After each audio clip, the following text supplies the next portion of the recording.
COVID-19 variants are not prevalent in our community right now, but Amarillo hospital leaders are still concerned. Thanks for joining us. I'm Kaylee Green, filling in for Andy and Jackie tonight. 2 COVID-19 variants were identified earlier this month at Northwest Texas Hospital, but none have been confirmed there or at BSA Hospital since then. Still, those hospital leaders remain vigilant about the threat variants could pose and say vaccinations can help us stay one step ahead. We're bringing you more facts, not fear, in tonight's top story at 10.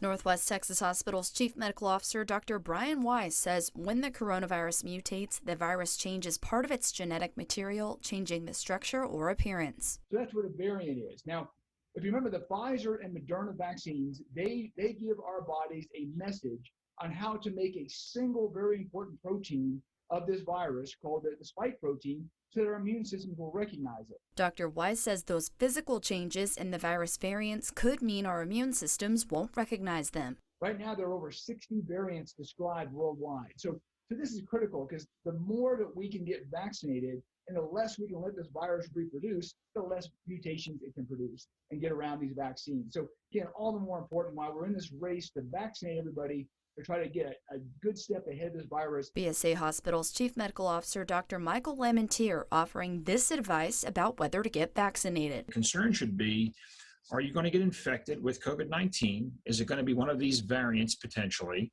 Is it going to be a strain that has the likelihood of causing more severe disease? So I really think it's critical to think about your own station and again, reevaluate why you would not get vaccinated. Plus, there's a new variant closer to home from the Brazos Valley. Every variant is a problem because, again, we just don't know whether or not it's going to have that magical fold that gets around the antibodies generated by the vaccine. So hopefully we won't be bothered by the South Texas variant.